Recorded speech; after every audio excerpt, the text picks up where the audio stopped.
अस्सलाम वालेकुम नाज़रीन इकराम, मैं हूं आपका होस्ट अयाज अहमद। नाज़रीन इकराम, पहले इमरान खान तक पैगाम पहुंचाया गया और अब बाकायदा तौर पर इमरान खान का तरला मारा जा रहा है कि खुदा का वास्ता खान साहब आप माफ़ी मांग लें ताकि पाकिस्तान की सियासत के अंदर इस्तेहकाम आ सके। माफ़ी वाले मामले पे पाकिस्तान तहरीक इंसाफ की जानब से जवाब आ गया है, तहरीक इंसाफ के कारकुनान की जानब से भी जवाब आ गया है और इमरान खान का जवाब भी आपके सामने रखने के लिए जा रहा हूँ। सुहेल वड़ाइच साहब, जिन्होंने फील्ड मार्शल के साथ मुलाकात की, बाद में उन्होंने 2 कॉलम लिखे। यही सुहेल वड़ाइच इमरान खान के दौरे हुकूमत में जब जनरल बाजवा को एक्सटेंशन दी गई थी उस वक़्त क्या फरमाते थे, वो भी आपके सामने रखने के लिए जा रहा हूँ। आगे बढ़ने से कबल गुजारिश करूंगा कि वीडियो को लाइक कर दें, चैनल को सब्सक्राइब कर लें ताकि इंफॉर्मेशन का सिलसिला आप लोगों तक पहुंचता रहे। नाज़रीन किराम, सबसे पहले मैं आपसे दोबारा एक गुजारिश करना चाहूँगा कि KPK के अंदर बहुत बड़े पैमाने पे तबाही फैली है। उन लोगों को खुसूसी तौर पर अपनी दुआओं के अंदर याद रखें कि अल्लाह ताला उन पर अपना ख़ास फजल और करम फरमाए। जिनके प्यारे इस दुनिया से चले गए हैं, अल्लाह पाक उनको सब्र जमील अता फरमाए, और जो लोग अपनी जान की बाजी हार गए हैं, अल्लाह ताला उनकी आखरत का मामला अच्छा फरमाए। अली अमीन गंडापुर ने अहम तरीन एक ऐलान किया। उन्होंने कहा, जी जिन लोगों की जान चली गई है वो तो हम वापस नहीं लेके आ सकते, लेकिन जिन लोगों का नुकसान हुआ है, लोगों के मवेशी इसमें चले गए हैं, लोगों के घर इसमें तबाह हो गए हैं, हम उसका सारा तखमीना लगा रहे हैं और हम अपने लोगों के साथ खड़े हैं। हम अपने लोगों की भरपूर सपोर्ट करेंगे और लोगों के नुकसान का अजाला करेंगे। ये खैबर पख्तूनख्वा की हुकूमत की जानब से वाज़ेह तौर पर कह दिया गया है।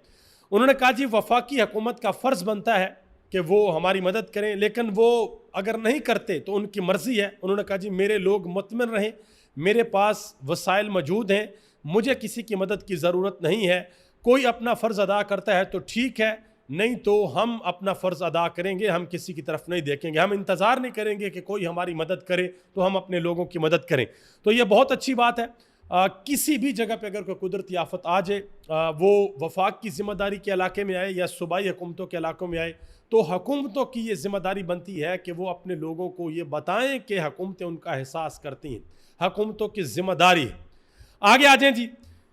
सुहेल वड़ाइच साहब ने, आपको पता है कि कल के कॉलम में उन्होंने कहा था कि फील्ड मार्शल से मैंने मुलाकात की है और मैंने ये बातें पूछी हैं और आगे से मुझे ये जवाब मिले हैं। उसके अंदर एक अहम तरीन जवाब था कि सच्चे दिल से माफ़ी मांगी जाए, उसके बाद जो है वो मामला बेहतर हो सकते हैं।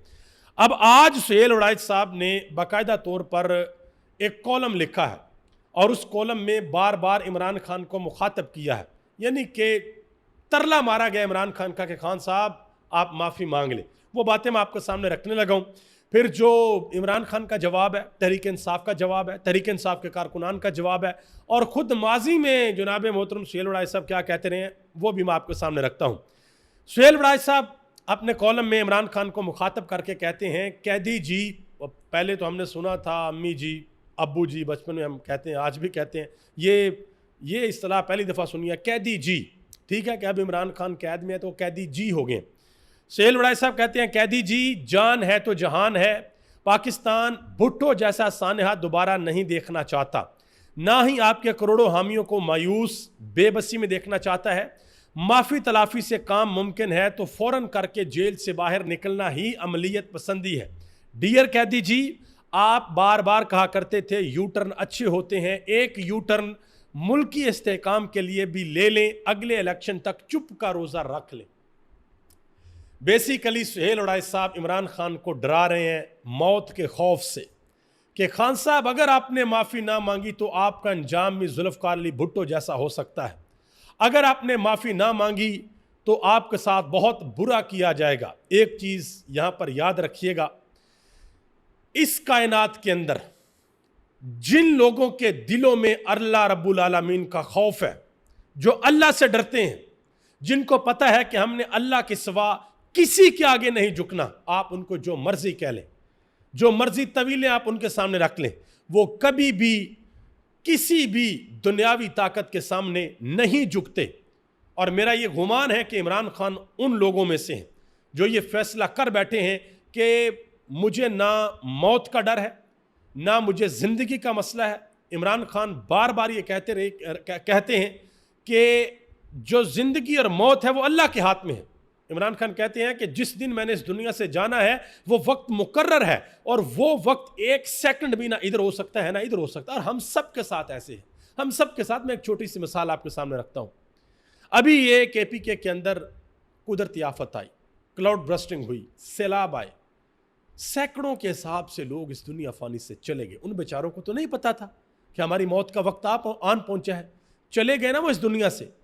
तो जिस दिन मेरा, आपका, इमरान खान का, सुहेल वड़ाइच का और बाकी सबका वक्त आ गया, उस दिन हमने भी चले जाना है। लेकिन जो सबसे इंपॉर्टेंट चीज है वो क्या है कि अगर मैं कोई आम शख्स हूं तो मेरे जाने के बाद मेरी फैमिली मुझे किस तरीके से याद रखेगी।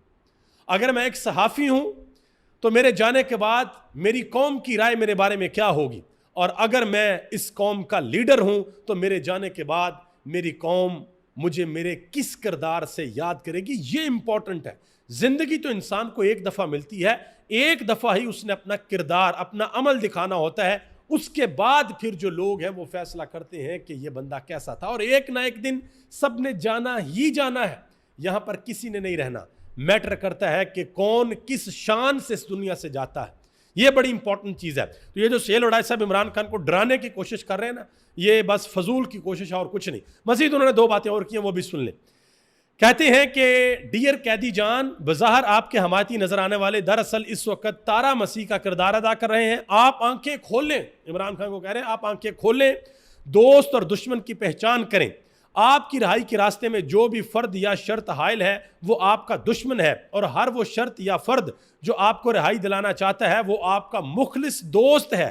तारीख आपके दरवाजे पर दस्तखत दे रही है, फैसला आपने करना है। माशाल्लाह माशाल्लाह। ये आज से कोई 20-25 साल पहले ना सोशल मीडिया नहीं था, तो इस तरह के जो बड़े बड़े सहाफ़ी थे ना, इनका तूती बोलता था और यही सब कुछ बयानियां बनाते थे अखबारों के अंदर, रेडियो के अंदर, टीवी के ऊपर, सब कुछ इन्हीं की चलती थी। लेकिन फिर सोशल मीडिया आ गया और सोशल मीडिया ने इन लोगों की दुकानों पर इतना बड़ा ताला लगाया और ऊपर मोहर लगाई है कि वो खुल भी नहीं सकता। सीधी सी बात है भाई, कोई दो राय नहीं है इसमें। तो अब सुहेल वड़ाइच साहब कह रहे हैं कि जी आंखें खोलें खान साहब, दोस्त और दुश्मन को पहचाने। ये जो कह रहे हैं कि इमरान खान को अपने असूलों के ऊपर डट जाना चाहिए, ये दुश्मन है इमरान खान के। और जो कह रहे हैं कि इमरान खान को माफ़ी मांग लेनी चाहिए, झुक जाना चाहिए, कंप्रोमाइज़ कर लेना चाहिए, डील कर लेनी चाहिए, वो है इमरान खान के दोस्त। ये सुहेल वड़ाइच का कॉलम ना आप किसी 9वीं-10वीं क्लास के बच्चे को पढ़ाएं ना, तो वो भी बड़ा अच्छा तज्जिया इसके ऊपर आपको देगा। मजीद आखिर में कहते हैं जी, डियर कैदी जी, आप तो बार बार कहा करते थे कि यू टर्न अच्छे होते हैं, तो एक यू टर्न मुल्की इस्तेहकाम के लिए भी ले लें। अगले इंतखाबात तक चुप का रोज़ा रखें, सारा जोर अगले इलेक्शन की शफाफियत को यकीनी बनाने पर लगाएं। ये डील सबके लिए काबिल कबूल होगी, हुकूमत को फ्री हैंड मिलेगा, मुक्तदरा के शुबहात दूर हो जाएंगे और PTI को अपने लीडर की रिहाई मिलेगी। बात फिर वही है कि भाई सजदा करो, झुको नीचे, माफ़ी मांगो, अगले इलेक्शन तक चुप का रोज़ा रखो, वही काम करो सारे के सारे जो नवाज शरीफ और जरदारी ने किए हैं। तो भाई इमरान खान का तो फैसला है कि इमरान खान तो कभी भी ये नहीं करेगा, इमरान खान जरदारी और शरीफ नहीं बनेगा, नवाज शरीफ नहीं बनेगा, ठीक है। अब ये जो सारे के सारे ख्यालात है ना सुहेल वड़ाइच के, ये इमरान खान के बारे में है जब इमरान खान ज़ेर ताब है, जेल के अंदर है। अब आज ज़रा इन्होंने जो कॉलम लिखा था 21 अगस्त 2019 को, जब इमरान खान की हुकूमत थी और जनरल बाजवा को एक्सटेंशन मिली थी, सुने ज़रा कि ये जो बड़े बड़े तज्जियाकार हैं, इस कौम के बड़े सहाफ़ी हैं, ये पांसा कैसे पलटते हैं। उस वक्त ये क्या कहते थे, ये आपके सामने। उस वक्त सुहेल वड़ाइच साहब लिखते हैं कि बिल आखिर पाकिस्तान की पायदार तरक्की का रास्ता हमवार हो चुका है, क्योंकि तारीख के तालिब इल्म और तरक्की के ख्वाहां जनरल कमर जवेद बाजवा को मजीद 3 साल के लिए आर्मी चीफ बना दिया गया है। इस फैसले पर वज़ीर आज़म इमरान खान अमरीका, यूरोप और दुनिया भर के ममालिक से मुबारकबाद के मुस्तहिक के जो पैगामात हैं वो आ रहे हैं और पाकिस्तान अमन और तरक्की की राह पर ही चलेगा। मजीद कहते हैं कि तारीख का शऊर रखने वाले जनरल कमर जवेद बाजवा ना अफगानिस्तान में खाना जंगी चाहते हैं और ना भारत के साथ जंग। सो दुनिया भर के अमन पसंदों के लिए जनरल बाजवा की तकर्री एक खुशखबरी है, ये आप अंदाज़ा लगा लें, ठीक है जी। ये उस वक्त इनके ख्यालात थे जब इमरान खान वज़ीर आज़म थे, और आज क्या ख्यालात हैं वो भी आपके सामने। बहरहाल 8 अगस्त 2024 को इमरान खान इस बात का वाज़ेह तौर पर जवाब ऑलरेडी आज से तकरीबन 1 साल कबल दे चुके हैं। ये जो माफ़ी शाफ़ी वाली बात हो रही है, पहले भी ये बातें हुई थी ये इमरान खान ने 8 अगस्त के पैगाम में अपने पहले पैराग्राफ की दूसरी लाइन के अंदर ये लिखा था कि हमारा मौक़िफ़ बिल्कुल वाज़ह और दो टोक है कि माफ़ी मजलूम नहीं जालिम मांगता है। इमरान खान कहता है कि भाई मैं माफ़ी क्यों मांगूँ। ये शबीर डार साहब हैं, उन्होंने कहा जी सुहेल वड़ाई साहब के कॉलम में शामिल बातों को मैंने 2 मरतबा सवालात की शक्ल में इमरान खान के सामने रखा कि माफ़ी मांग लें, आगे बढ़ें, क्योंकि अपने लिए और पार्टी के लिए मुश्किलात खड़ी कर रहे हैं, हासिल कुछ नहीं होगा। इमरान खान ने सख्त लहजे में कहा कि माफ़ी मुझसे मांगी जाए, मैं माफ़ी क्यों मांगूं, क्योंकि इमरान खान के पास भी इतनी लंबी लिस्ट है जो कुछ इमरान खान के साथ किया हुआ है। तो इमरान खान कहते हैं कि मेरे से मांगो ना माफ़ी, मेरे गिरेबान के ऊपर हाथ डाला गया था, मुझे गैर कानूनी तौर पर गिरफ्तार किया गया था, मेरा इलेक्शन चोरी हुआ है, मुझसे इंतखाबी निशान छीना गया है, मेरे जो कारकुनान हैं उनको सीधा निशाना बनाया गया है, मेरे घर के ऊपर शेलिंग हुई है, मेरे घर का दरवाज़ा तोड़ा गया, मेरे से मांगे आप माफ़ी, मैं आपसे माफ़ी क्यों मांगूं। ये इमरान खान साहब कहते हैं। आगे आ जाए, मतीउल्लाह जान ने एक बड़ी अहम बात की है। वो कहते हैं कि सुहेल वड़ाइच के कॉलम में ये नहीं मिला कि फील्ड मार्शल की ट्रंप से मुलाकात में क्या गुफ्तगू हुई, और ना ही इस बात का जवाब मिला कि 8 फरवरी 2024 से पहले पीटीआई से बल्ले का निशान क्यों छीना गया। फॉर्म 45 का जवाब भी नहीं आया। खुदा आपको इस मुल्क का खलीफा या बतौर सिपहसालार बादशाह नहीं बनाता। आपने हलफ उठाया है कि सियासी सरगर्मियों में हिस्सा नहीं लूँगा। यह उन्होंने field marshal general Asim Munir के लिए कहा है। मजीद आगे आ जाए जी, मोहम्मद मालिक ने आसमा शराजी को शो के अंदर ये बात की थी, शहजाद इकबाल के शो के अंदर आसमा शराजी भी वहाँ पर मौजूद थी। उन्होंने कहा था कि इमरान खान को पता है कि जिस दिन वो अडयाला जेल से बाहर निकलेगा, अपना कदम बाहर रखेगा, पूरा पाकिस्तान उमड़ आएगा, बाहर निकल आएगा। और उन्होंने कहा कि पाकिस्तान तहरीक इंसाफ सिर्फ इमरान खान है, उसके अलावा और कुछ नहीं है। इमरान खान है तो पाकिस्तान तहरीक इंसाफ है, इमरान खान नहीं है तो तहरीक इंसाफ फिर नहीं है। उन्होंने कहा जी आने वाले दिनों में इमरान खान की मकबूलियत मजीद बुलंदियों के ऊपर जाएगी। सदीक जान ने कहा कि इमरान खान माफ़ी मांग ले तो फिर 9 मई कोई जुर्म नहीं रहेगा। उन्होंने सवाल पूछा कि फिर कोई जुर्म नहीं रहेगा। मजीद कहा कि और अगर वाकई इतना बड़ा जुर्म था तो फिर 2 लफ्ज़ों की माफ़ी से इतना बड़ा जुर्म कैसे ख़त्म हो सकता है। कहते हैं कि चले एक बात तो साबित हुई कि जस्टिस याह्या खान की अदालतों की औकात कितनी है, कि कितनी उनकी औकात है, और फैसले उनकी अदालतें नहीं कोई और कर रहा है। ये उन्होंने बात की। उबैद भट्टी साहब, वो एक साफ़ी हैं, उन्होंने कहा जी 2 सालों में बात 100 अरब डॉलर से 2 अरब डॉलर तक पहुंच गई। आपको याद है कि जिस वक्त SIFC बनी थी उस वक्त पाकिस्तान के बहुत बड़े बड़े सहाफ़ी और बहुत से लोगों ने कहा जी 100 अरब डॉलर की पाकिस्तान के अंदर इन्वेस्टमेंट आ रही है और वो नाकाबिले वापसी होगी, यानी कि वो इन्वेस्टमेंट इधर ही ठहरेगी। तो उबैद भट्टी साहब कह रहे हैं कि 100 अरब डॉलर की इन्वेस्टमेंट की बात हुई थी और अब 2 अरब डॉलर के खालस मुनाफे तक बात जो है वो पहुँच चुकी है। मजीद आगे आ जाए जी, साहबजादा हामिद रजा ने एक बहुत बड़ा इंकशाफ किया। उन्होंने कहा जी इमरान खान को ऑफर करवाएगी कि आपकी नाहली ख़त्म करके 3 महीनों के अंदर आपको कौमी असम्बली का मेंबर भी बना दिया जाएगा, बस हुकूमत को एक मखसूस वक्त तक चलने दें। और इमरान खान साहब ने आगे से जवाब दिया था कि मैं 3 सेकंड के लिए भी खामोश नहीं रहूँगा, ये मत सोचना कि मैं खामोश रहूँगा।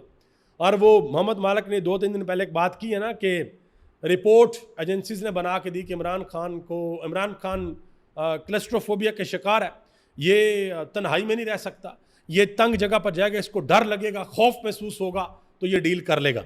तो शुरू के दिनों में इमरान खान के ऊपर बहुत ज़्यादा सख्ती की गई थी, इस शौक से कि शायद इमरान खान जो है वो कंप्रोमाइज़ कर ले, डील कर ले, माफ़ी मांग ले, लेकिन ऐसा कुछ भी नहीं हुआ।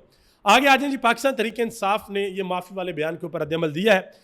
शेख वकास सकम ने कहा कि इमरान खान पहले दिन से वाज़ह कर चुके हैं कि CCTV फुटेज लाएं और जुडिशल कमीशन बनाएं, अगर इस नतीजे में हमारे लोग मुलव्वस निकले तो फिर इसके ऊपर कोई बात हो सकती है। ये बात उन्होंने की है। सनम जवेद खान ने कहा, उन्होंने कहा जी अल्लाह पाक की ज़ात रहीम है, रहमान है, वो अता करने वाला है, वो बख्शने वाला है, वो मालिक है, उससे माफ़ी ना मांगने वाला अबलीस ही कहलाता है, उसका अबलीस कहलाना ही बनता है। उन्होंने कहा कि कोई काबज़ जालिम मुनाफिक एक आम इंसान किस मुंह से माफ़ी मंगवाना चाहता है। अब ये सख्त बातें पाकिस्तान तहरीक इंसाफ के कारकुनान कर रहे हैं कि भाई किस हैसियत में इमरान खान से माफ़ी मंगवाने की कोशिश हो रही है। ये सुहेल वड़ाई साहब किस हैसियत में कह रहे हैं कि इमरान खान माफ़ी मांगें, ये क्यों कॉलम करके इमरान खान को कह रहे हैं कि डियर कैदी जी माफ़ी मांग लें वरना जुल्फ़िकार अली भुट्टो वाला मामला हो सकता है। क्यों इमरान खान को डराने की कोशिश हो रही है, क्यों इमरान खान को कहा जा रहा है कि फिर जुल्फ़िकार अली भुट्टो बनोगे। और इस हवाले से मैं एक और चीज़ आपके सामने रखूं, ये आज असद उमर ने एक इंतहाई अहम ट्वीट किया। उन्होंने कहा कि आज के दिन 37 साल पहले, यानी कि 17 अगस्त को 37 साल पहले जनरल ज़ियाउल हक उनकी वफ़ात हुई, उनका त्यारा क्रैश कर गया। उन्होंने कहा कि जिस वक्त उनकी वफात हुई उससे 2.5 महीने पहले उन्होंने पार्लियामेंट को तहलील किया और जुनेजो को बरतरफ किया।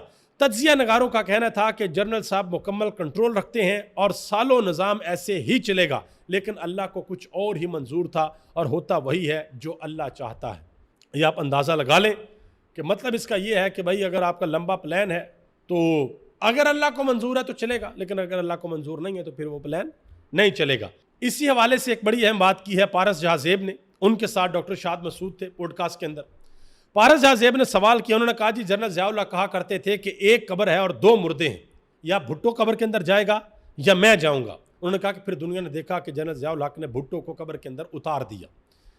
उन्होंने कहा कि यही बात 2023 में कही गई थी कि या इमरान खान की सियासत रहेगी या आसिम मुनीर का ओहदा रहेगा, ये पारस जहाँ ज़ेब ने कहा। तो इसके ऊपर डॉक्टर शाद मसूद ने जवाब दिया कि फ़िलहाल मुझे ये सिस्टम जाता हुआ नज़र आ रहा है कि इस सिस्टम के अंदर इतनी क्रेडिबिलिटी नहीं है, इतनी सिस्टम के अंदर जान नहीं है कि ये सिस्टम चल सके। उन्होंने मजीद एक बहुत बड़ा इंकशाफ किया। उन्होंने कहा जी मुझे किसी ने बताया कि इमरान खान जेल में छिपकलियों के ऊपर प्रैक्टिस करता है, उठा उठा कर मारता है, गिलास फेंकता है। उन्होंने कहा जी इमरान खान जेल के अंदर भी फिट है।